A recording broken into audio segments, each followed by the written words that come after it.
October 1820, Sainte-Helene. A short man stands at a window. He has 6 months left to live. The doctor is sharpening an instrument. The medicine beside the bed was not made in France. October 4, 1820. Longwood House, Sainte-Helene in the South Atlantic. The hour is just before dawn. Napoleon Bonaparte is standing at the window of his bedroom in a white dressing gown and slippers. The shutter is half open.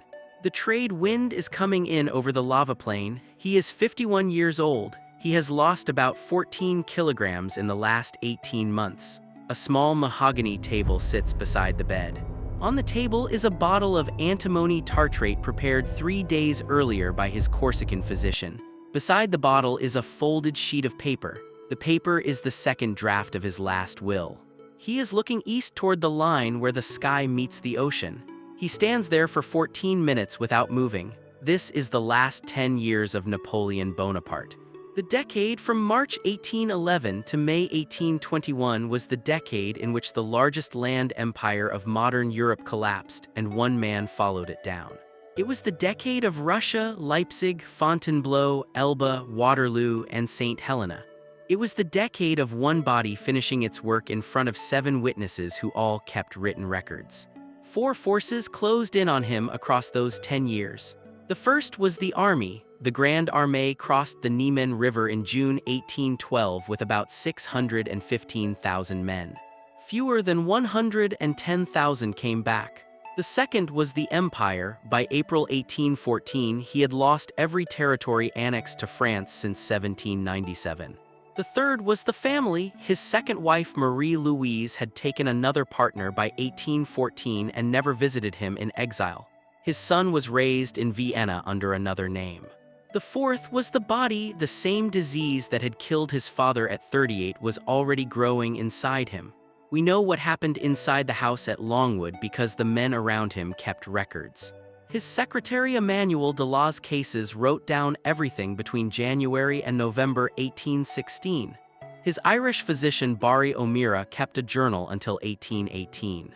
His Grand Marshal Henry Gaston Bertrand kept the Cahiers de Sainte-Helene almost daily until the death. His valet Louis Marchand wrote a long memoir. His last physician, François Antimarchi, signed the autopsy. 3 open questions sit at the center of this decade. Why did he keep marching east after Smolensk in August 1812? Why did he leave Elba 10 months after arriving? And why, in the spring of 1821, did he ask for a priest he had not asked for in the previous 5 years? The final decade begins here. The body that crossed the Niemen in 1812 was not the body that had crossed the Alps in 1810. Napoleon was 42 years old in June 1812. He weighed about 90 kilograms. His personal physician, Dr. Jean-Nicolas Corvisart, had been treating him since 1804 for hemorrhoids, dysuria, that is, painful urination, and what Corvisart called stomach attacks, episodes of cramping pain that came after meals. The Russian campaign accelerated everything. At Borodino on September 7, 1812, his aides recorded that he had a heavy cold and stayed seated through most of the battle. At Vilna in December, he was suffering from frostbite of the hands and nose. By the time he returned to Paris on December 18, 1812, his secretary Mayneville recorded that he had aged 10 years in 6 months. Through 1813 and 1814, the symptoms widened. The German campaign saw him fall asleep on horseback during the Battle of Dresden. At Leipzig, on October 18, 1813, his coachman Caulaincourt found him asleep at his desk at 3 in the morning, holding a quill in his hand. On the night of April 12 to 13, 1814, after his abdication at Fontainebleau, he swallowed a sachet of opium, belladonna, and white hellebore. He had carried the sachet around his neck since the Russian retreat. Caulaincourt and Constant, his valet, found him at 2 in the morning vomiting violently. The poison had aged in 2 years and lost most of its strength. He survived. He never spoke of the attempt. On Elba, between May 1814 and February 1815, the British observer Sir Neil Campbell described him as physically vigorous. He rode, he swam, he reorganized the local roads, and he gained back about 6 kilograms. After Waterloo and the surrender to HMS Bellerophon on July 15, 1815, the decline restarted. Aboard HMS Northumberland on the 10-week voyage to St. Helena, the ship's surgeon William Worden recorded chronic constipation, swollen ankles, and intermittent fever. At Longwood, between 1816 and 1820, the symptoms hardened into a pattern. He spent hours each day in a hot bath, sometimes 6 hours at a time. The bath was filled and refilled by the Chinese laborers attached to the household. His doctor wrote it down, first Omira, then briefly Stocco, and from September 1819 the Corsican Antimarchi. By the autumn of 1820, the pattern named itself. He vomited a black liquid that Antimarchi described as resembling coffee grounds. In modern medicine, that finding has a name: hematemesis, from a bleeding upper gastrointestinal lesion. He had pain after meals that radiated to the back. He could not lie flat without discomfort. His father, Carlo Buonaparte, had died of a stomach cancer in 1785 at the age of 38. His sister Pauline would die of a stomach cancer in 1825 at 44. His brother Lucian would die of a stomach disease in 1840. By March 17, 1821, he could no longer leave the bed. By April 15, he was dictating the corrections to his will. By May 3, he was no longer fully conscious. He died at 5:49 p.m. local time on May 5, 1821. The autopsy on May 6 was performed by Antimarchi and 7 British surgeons. They found a perforated cancerous lesion in the stomach measuring approximately 3 inches across, with adhesion to the underside of the liver. The cause of death was recorded in writing on the same sheet in the presence of all 8 physicians. The mind that crossed the Niemen in 1812 was not the mind that had crossed the Alps in 1800. The pattern through the decade was not a single decline, but an oscillation between long stretches of intense work and shorter stretches of motionless silence. Caulaincourt shared a sledge with him during the long return from Russia in December 1812 and kept a near-verbatim record of the conversation across 13 days. In the sledge, Napoleon talked for hours about Caesar, about the difficulty of reaching India, about whether the burning of Moscow had been ordered by the governor Rostopchin or by drunken stragglers. Then he would stop and sit motionless for an hour. Through 1813, the pattern intensified. His private secretary Maineville recorded that he dictated state papers for 14 hours at a stretch in February, then refused to leave his cabinet for 3 days in March. His brother-in-law Murat wrote to his wife Caroline that the emperor's eyes were now fixed in a way he had never seen before. Publicly, he said one thing; privately, he wrote another. In the bulletins from Dresden and Leipzig in 1813, the army was always advancing, always victorious, always within reach of a final stroke. In the private letters to Marie-Louise from the same dates, he asked her 3 times to send a small portrait of the King of Rome, and once asked her whether she still loved him. After the abdication and the suicide attempt of April 1814, the men around him recorded a flat affect that lasted into the Elba period. On Elba, his moods recovered with activity. He inspected his small army. He drained marshes. He dictated proclamations about silkworm cultivation and road maintenance. Sir Neil Campbell, the British Observer, wrote home that the emperor seemed more cheerful than I had expected to find him. The 100 days reactivated the older pattern. Marshal Soult, his chief of staff, wrote in 1816 that the emperor on the morning of June 18, 1815 was not the man of Austerlitz. On St. Helena, the oscillation became the daily structure of the household. Las Cases recorded that on certain mornings the emperor would dictate without pause from 7 until 11, then refuse to speak again until evening. Bertrand's cahier, kept in cipher and not deciphered until 1949 by Paul Fleuriet de Langle, recorded a stranger pattern. From 1818 onward, Napoleon began to discuss religion at length with Bertrand and Montholin. He had long described himself as an unbeliever in personal terms, but a believer in the social usefulness of the Catholic Church. From 1818, the conversation shifted. He asked Bertrand whether the soul could survive the body. He asked Montholin whether the priests at his mother's house in Rome would say Mass for him after his death. Marchand, his valet, recorded in his memoirs the long silences of 1820. The emperor would sit at the window for an hour at a time, looking east, saying nothing. A modern reader of these records can see 2 patterns at once. One is the slow withdrawal of a man whose stomach was bleeding into itself for years before anyone could name what was happening. The other is the deliberate construction of a public account by a mind that was already shaping the verdict it would receive after death. Three external forces compressed the decade. Each had its own clock. Each ended one of the open questions planted in Beat 2.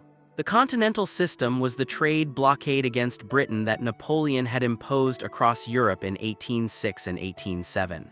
By 1810, it was failing. British goods were entering Europe through smuggling networks in Amsterdam, Hamburg, and the Baltic ports. Russian grain and naval stores were leaving for British buyers in defiance of the system. In December 1810, Tsar Alexander I formally withdrew Russia from the system by ukase. He raised tariffs on French luxury goods and opened Russian ports to neutral shipping that was, in practice, British shipping under flags of convenience. Napoleon had two answers. He could accept the failure and renegotiate Tilsit, or he could enforce the system by occupation. He chose enforcement. Through 1811, the Grand Armée was assembled in Poland. By June 1812, it numbered about 615,000 men from 20 different national contingents. The army crossed the Niemen on June 24, 1812. By August 17, it stood in front of the burned town of Smolensk. Caulaincourt, Berthier, and Murat all advised wintering there. The Russian armies of Barclay and Bagration were retreating without giving battle. He listened. He walked to a window. He gave the order to keep moving toward Moscow. Borodino was fought on September 7. He entered Moscow on September 14. The fire began that night. He stayed 35 days waiting for a peace offer that never arrived. The retreat began on October 19. Fewer than 110,000 men recrossed the Niemen under arms. That was the week everything changed. He marched because he had decided the continental system could not survive a public failure. The army that came back from Russia could not defend Germany. Through 1813, the Sixth Coalition assembled Russia, Prussia, Austria, Sweden, Britain. At Leipzig, October 16 to 19, 1813, three Allied armies met one French army across 4 days. About 600,000 men were engaged. French casualties exceeded 70,000. Leipzig opened the road to France. The 1814 campaign, fought with armies of teenagers and old men, included 6 small French victories in 9 days in February. None of them mattered. By March 31, the Allies were in Paris. Marshal Marmont surrendered the city without orders. The Senate, led by Talleyrand, declared Napoleon deposed on April 2. On April 4, his marshals confronted him at Fontainebleau. Nay, MacDonald, Lefebvre, and Oudinot told him the army would not march on Paris. He abdicated conditionally in favor of his son. The Allies refused. On April 6, he abdicated unconditionally. The Treaty of Fontainebleau, signed April 11, 1814, gave him sovereignty over Elba and an annual income of 2 million francs from the restored Bourbon government. The Bourbons never paid it. By autumn 1814, he was using his own savings to maintain the household and the small garrison. In February 1815, he left Elba. He landed at Gulf Juan on March 1 and reached Paris on March 20 without firing a shot. The 100 Days ended at Waterloo on June 18, 1815. He surrendered to Captain Maitland of HMS Bellerophon on July 15, arrived at Sainte-Helene on October 15.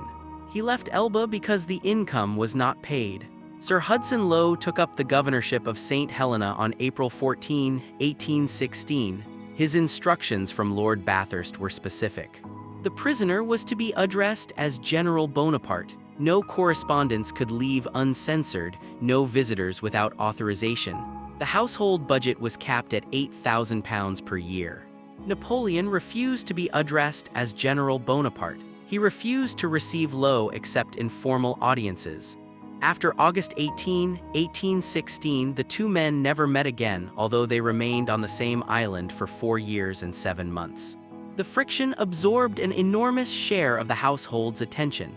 Bertrand's cahiers record dozens of disputes over small sums, over sentry placement, over the censoring of newspapers. Napoleon used the friction as evidence in the memorial of British vindictiveness. Lowe used the same friction as evidence to London that the prisoner remained dangerous. Inside Longwood, the household compressed. Las Cases was expelled in November 1816 for attempting to send an uncensored letter. O'Meara was removed in July 1818. Gurgaud left voluntarily in March 1818 after a quarrel with Montholin. By 1820, the household had shrunk to Bertrand and his wife Fanny, Montholin, the valet Marchand, the cook Piran, and the Corsican physician Antimarchi. Inside that smaller household, the work of the memorial and the campaign histories continued. The book, when published in 1823, would shape French politics for the next century. The single decision of the decade was made in the burned town of Smolensk on August 17, 1812, between approximately 3 and 6 in the afternoon. The town was a ruin. The Russian Second Army of Bagration had pulled out the night before, setting fire to the wooden quarter as it left. The brick walls of the old Kremlin still stood, most of the rest was ash. Napoleon had set up his headquarters in a stone merchant's house on the western edge of the town. The room had a single tall window looking east. 3 options sat on the table. The first was the one urged by Caulaincourt, his master of the horse, and Berthier, his chief of staff. Winter at Smolensk. Fortify the supply line. Send foraging parties south into the Ukrainian grain regions before the Russian autumn closed the roads. Resume the campaign in May 1813. The argument was logistical. The Grande Armée had already lost about 150,000 men to disease, desertion, and combat in 2 months. The horses were dying. The second was the one urged by Marshal Murat and a smaller group of cavalry generals. Pursue Barclay's First Army northward toward St. Petersburg, force a battle by threatening the capital. The third was the one Napoleon chose. Pursue the combined Russian armies eastward toward Moscow. Moscow was the city of Russian identity. Its loss, he believed, would make further resistance impossible. The argument lasted approximately 3 hours. Caulaincourt, in his memoirs dictated in 1822, recorded the substance. Napoleon walked back and forth in front of the window. He listened. He asked specific questions about the supply situation. He looked at maps. He stopped at the window twice and looked east. At approximately 6 in the afternoon, he turned from the window and gave the order. The army would advance on Moscow in the morning. Caulaincourt recorded the moment in 3 sentences. He had decided. He looked tired. He did not look uncertain. The decision committed the Grande Armée to a winter campaign in a country where it had no shelter, no forage, and a supply line that ran 900 kilometers back to the Niemen. It committed Napoleon personally to a public outcome, the capture of Moscow, that he privately knew might not produce the political collapse he was banking on. Borodino was fought on September 7. About 250,000 men engaged. Combined casualties exceeded 70,000 in one day. The Russians withdrew during the night. The road to Moscow was open. Moscow was entered on September 14. Rostopchin's police had begun setting fires the same day. By September 18, the fire had consumed about 3/4 of the wooden city. Napoleon stayed in Moscow for 35 days. He sent 3 separate letters offering negotiations to Tsar Alexander. None received a reply. On October 19, he ordered the retreat. The army left Moscow with about 100,000 effectives.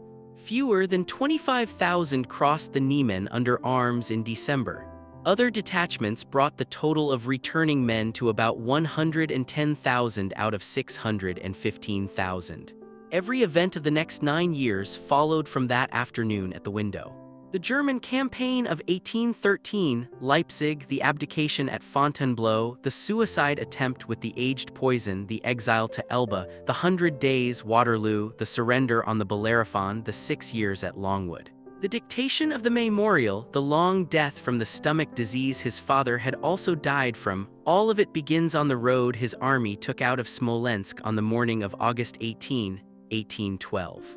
Caulaincourt would later write that the emperor seemed to know by the time the sledge reached Vilna in December that the campaign had ended something larger than itself. He talked about it for 13 days in the sledge. Then he stopped. He never publicly admitted the decision had been a mistake. In private, in the conversations Bertrand recorded at Longwood in 1819 and 1820, he returned to it. He returned to Smolensk 3 times. Each time he gave Bertrand a slightly different reason. Each time he ended the conversation by walking to the window and looking east. He never fully recovered from that night. May 5, 1821, Longwood House. The hour is shortly before 6 in the evening. Napoleon Bonaparte is in a small camp bed in the drawing room. The bed has been moved there because he can no longer climb the stairs to the bedroom. He weighs about 60 kilograms. The shutters are open. The trade wind is coming in over the lava plain. Henry Gaston Bertrand is on his right. Charles Tristan de Montholon is on his left. The Corsican physician Antimarchi is at the foot of the bed. The valet Marchand is by the door. The Abbé Vignali, the priest who arrived in 1819, is in the hall. At 5:49 p.m. he stops breathing. Bertrand writes the time down. Marchand stops the clock on the mantelpiece. The room is silent for 14 minutes before anyone leaves. He died at 51 of a stomach disease his father had died of at 38, on an island 5,000 kilometers from the city in which his son was being raised under another name. That was the final decade of Napoleon Bonaparte, the last 10 years of a man who shaped the world. And this is what they actually looked like from the records that survived. If you want to see what power actually costs, subscribe. Every week, one more final decade. Next week, a taller man, a Washington theater box, a Dr. 5 rows back in the audience, a bullet still in its chamber. Disclaimer: every claim in this video is sourced to a documented historical record. No speculation, no invented quotes. Terminal Decade is an analytical history project.